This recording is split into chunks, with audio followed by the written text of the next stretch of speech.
بڑا اہم تھا وہ، یہ سجدے میں کیسے بیٹھنا ہے۔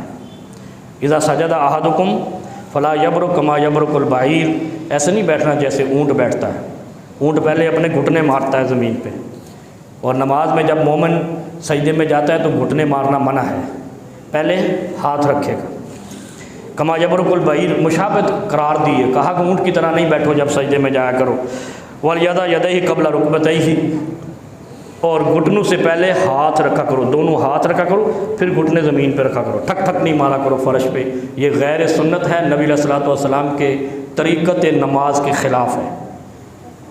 ہم ایسے گر رہے ہوتے ہیں اور پھر ٹھک کر کے گھٹنے مار دیتے ہیں، یہ سنت کے خلاف ہے۔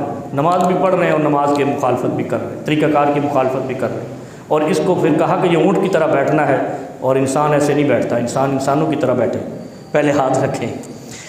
آج اس کا اگلا حصہ ہے، ایک بڑا مسئلہ ہے۔ پہلی اور تیسری رکعت میں جب 2 سجدے انسان کر لیتا ہے پھر کھڑے ہونا ہوتا ہے، اس میں کیا کرتے ہیں ہم؟ جب سجدے سے اٹھتے ہیں نا پہلی رکعت میں 2 سجدہ کر کے دوسرے سجدے سے ڈائریکٹ کھڑے ہوتے ہیں، ایسے ہی ہے، یہ غلط ہے۔ پہلی رکعت کے دوسرے سجدے کے بعد براہ راست کھڑے ہو جانا سنت نبوی کے خلاف ہے۔ صحیح بخاری کی 824 نمبر حدیث ہے، سنن نبی داؤد کی بھی حدیث ہے، صحیح مسلم کی بھی یہ روایت ہے، اور آگے جب یہاں ہے تو باقی سب میں ہے۔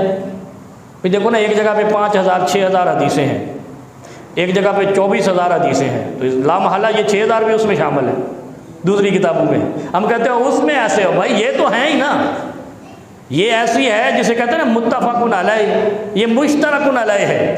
صحیح بخاری اور صحیح مسلم کی روایت ساری احادیث کی کتابوں میں موجود ہیں، لیکن یہاں ذرا انہوں نے کیا کہتے ہو، نویکلا کر الگ کر کے خالص جو صاف صحیح احادیث ہیں وہ بخاری اور مسلم میں جمع کر دیں۔ صحیح حدیث ہے، نبی علیہ الصلوۃ والسلام نے فرمایا کہ پہلی اور تیسری رکعت میں جب دوسری اور چوتھی رکعت کے لیے اٹھو، پہلی اور تیسری رکعت میں دوسری اور چوتھی رکعت کے لیے اٹھو تو جلسہ استراحت کر لیا کرو۔ پہلی رکعت کے دوسرے سجدے کے بعد آپ نے براہ راست کھڑے نہیں ہونا، صحیح بخاری کی 824 نمبر حدیث، فرمایا جب آپ پہلی رکعت کی دوسرے سجدے سے اٹھو تو بیٹھ جاؤ، اور بیٹھنے کے بعد اب پھر ڈائریکٹ نہیں اٹھنا، گھٹنوں پہ ہاتھ رکھ کے نہیں اٹھنا۔ نماز سمجھا رہا ہوں، یہ ویسے درس کا طریقہ ہے، خطبہ جمعہ کا نہیں، لیکن میں چاہ رہا ہوں کہ درس میں تو پھر آپ میرے پاس کم ہی آتے ہیں۔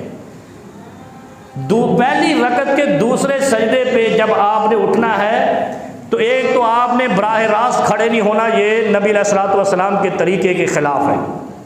دوسرا یہ ہے کہ جب آپ جلسہ استراحت کریں گے دوسرے سجدے کے بعد پہلی رکعت کے، تو پھر آپ نے گھٹنوں پہ ہاتھ رکھ کے نہیں اٹھنا، آپ نے زمین پہ ہاتھ رکھ کے اٹھنا۔ دیکھو مومن کی نماز کو کیسے ڈیفرینشیل کیا گیا، بالکل الگ الگ چیز ایکشن بتائے گئے کہ ایسے کرنا ہے، اور ہم جبری نمازیں پڑھتے ہیں بس زبردستی ٹھکا ٹھک۔ پھر ہاتھوں کا سہارا لے کر کھڑے ہوں۔ سیدنا مالک بن حویرث، اچھا یہ سیدنا مالک بن حویرث صحابی کی تاریخ یہ ہے، یہ نبی علیہ الصلوۃ والسلام کی وفات کے 1 سال پہلے مسلمان ہوئے تھے، یعنی یہ وہ صحابی ہیں جنہوں نے پیغمبر کائنات صلی اللہ علیہ وسلم کا آخری عمل بھی دیکھا ہے کوئی یہ۔ اب نبی علیہ السلام نے فرمایا کہ جب آپ نے پہلی رکعت کے دوسرے سجدے سے اٹھنا ہے،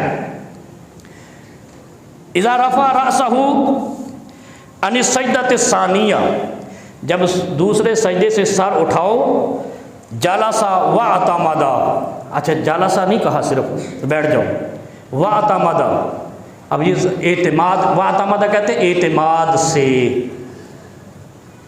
پہلی رکعت کے دوسرے سجدے سے اٹھنے کے بعد اعتماد سے بیٹھ جائیں۔ جلد بازی یہاں بھی منع کر دی، نماز میں جلد بازی ہے ہی نہیں۔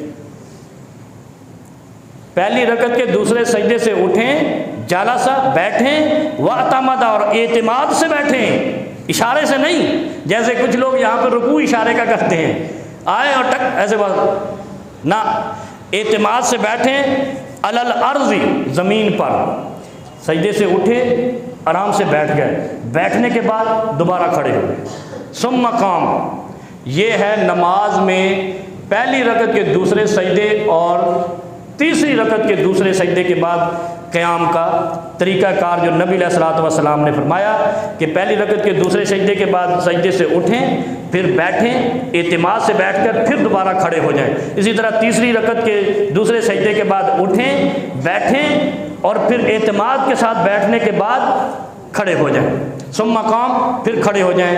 یہ ہے پہلی رکعت کے دوسرے سجدے اور تیسری رکعت کے دوسرے سجدے کے بعد قیام کا سنت طریقہ۔ اور جو یہ تھک سیدھے کھڑے ہو جاتے ہیں سجدے سے، یہ سنت نبوی کے مطابق طریقہ نہیں ہے سجدے کا۔